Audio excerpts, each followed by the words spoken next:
السلام عليكم.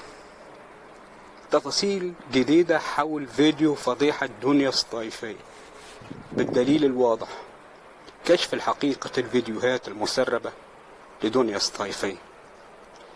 المحكمة بمنطقة العليمة بسطيف قرار بحكم على مسربة الفيديوهات بالسجن عامين مع غرامة 50,000 دينار جزائري ضد فتيحة إكرام المشهورة باسم فتيحة سطور، وبنشرها فيديوهات مخلة والتشهير ضد صديقتها دنيا الصيفية.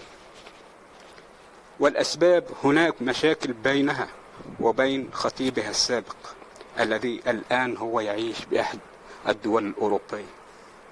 لمشاهدة الفيديوهات ومزيد من التفاصيل الرابط في أسفل هذا الفيديو في التعليقات. لا تنسوا الإعجاب والمتابعة حتى يصلكم كل جديد.